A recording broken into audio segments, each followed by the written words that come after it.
With regard Yeah. to courses, education, inspirational reading, podcasts, and obviously now what you've thrown into the mix is obviously your own development through Absolutely. branding, business coaching, Yeah. and so on. What would you recommend to us? Look, if I'm completely honest, you've got to. I said this to one of my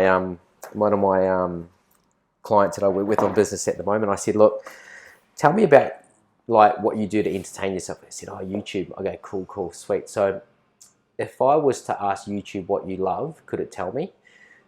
He said, yeah, probably, because you'd open up the front screen and all the algorithms will tell you what I'm in love with. And I said, cool, well, there's your niche. Do you know what I mean? And so what I mean by that is from an education perspective, like if you're in love with something, all right, there's probably you're going to have a great interest in it, and there's a way to make money out of that. Yeah. You know, YouTube's the perfect example of people making money out of things that they're interested in, right? And so that's just a platform for them to, you know, monetize their interest and share it with everybody. All right. So when it comes down to education, target what you love, and that's the first thing. And so I've always loved things around psychology. Do you know what I mean? I've loved things around how things. So there's a great book, Good to Great, which is I used in my early career. 7 Habits of Highly Effective People is huge. The obstacle is the way, and that's how I know I'm always on track. If it's hard, then I'm on the right path. Yeah. You know what I mean? And chances are someone else ain't going to do it if it's something which is... And that's how you differentiate yourself is from. And that's why with this whole electronic kind of strategy around marketing, if everyone's doing that, guess who's not doing the old school stuff? Yeah. There's a lot of people not doing the old school stuff. Or even within the online or in the social media space. I think Gary Vee's a good one who I sort of, how we'll say, direct messaging. Yeah. A proper, direct, personalised direct message via Instagram to, you know, whoever you've researched who might be, you know, interested in your service. Which is the modern day version of being in front of people. Yeah. Right? And so, which is great because now you just, yes, it takes work to do that. You know, I mean, if you've got a huge following, then guess what? It's going to take a little bit of work to bloody isolate every single person that's replying to you or commenting on your feeds. But that's what you do is what someone else won't. Exactly. And that's the key to success. We touched on it briefly. Yeah. Niche markets. Yeah. As a PT, do you see that as the way forward? You've got small group training, F45s, you know, HIITs, CrossFits, classes on offer in your big box gyms. Do you feel that's the only way PTs are going to survive?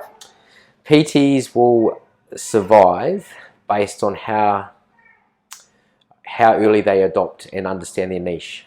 If you know and understand the people that you're trying to attract, then you can spruik that narrative and send that message all the way. So you're not necessarily looking for them, but they're coming to you as a result of you speaking the way. Like one of the members of one of my clients that I'm working with at the moment, he specialises in outdoor men's training. We're looking at rebranding his business now, and kind of his passion is like camping, outdoors. So we're looking at rebranding to outdoorsman, the outdoorsman, and targeting a market of men that want to get back to the earth and get back to nature and reconnect and become better fathers and dads and men, because they're reconnecting with men and reconnecting with nature.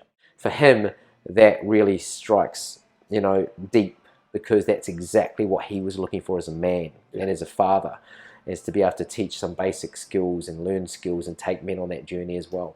And so that's where and I said exercise is just the foot in the door. That's the way to get them in.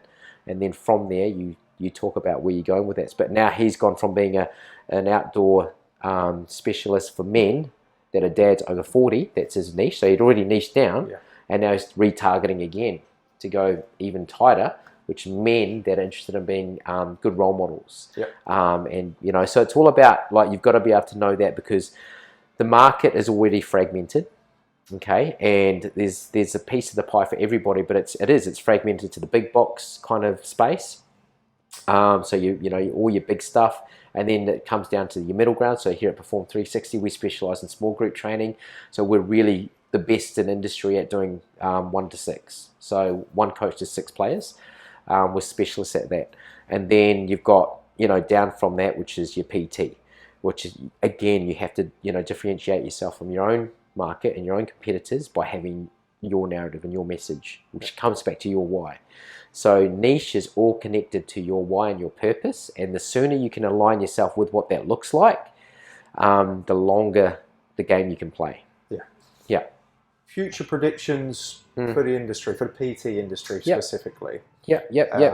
What are your thoughts? Oh, look, I think it comes back to just that fragmentation. Like we started seeing it pretty early on. You know, you go from like your fitness first, your good life, and that's kind of the entry level. You know, where most people will kind of end up at the, you know, that first touch kind of point. So get into a gym, they're like, oh, I kind of really like, you know, cardio, and they're like, well, where's good for cardio? They might go into a bloody CrossFit. Okay, CrossFit's the next thing, and then like people like out of CrossFit love Olympic lifting, so then you go to Olympic lifting, and then like, you know, so there's this whole kind of this process of dissolving the market and fragmentation of the market, and so that's going to continue. Like an evolution of kind of specialization, attention, if you like what they're actually interested in, mate. And then you feel that the PTs have to kind of find them at the area where they're most interested. Correct. You have to find what you're interested in. Like, let's like give you a really good example. And I just crack up when I see this, but you know, West End has got the most, from my perspective, the most fragmentation in one concentrated area. Like you go somewhere specifically for riding on an ergo. You go somewhere specific for riding on a bloody bike. You know, you go somewhere specific for like group training. You go somewhere. On Montague Road. It's all on Montague Road, right? You can literally drive past 7 of them, and like one, and so you can see the market like in front of you. This fragmentation. Like there's a boxing specialist gym. There's a freaking, you know, it's all specialists, right? And so, you know, West End is a strong example of what the broader market could look like, and it already looks like. Do you know what I mean? You got your big box gyms, you got your specialists, you got everything. It's fucking everything, and I like crack up laughing. I'm like, didn't know you could make a business out of being on an ergo, on a freaking Concept 2 bloody rowing machine. You make a business out of that. Do you know what I mean? So it blows me away.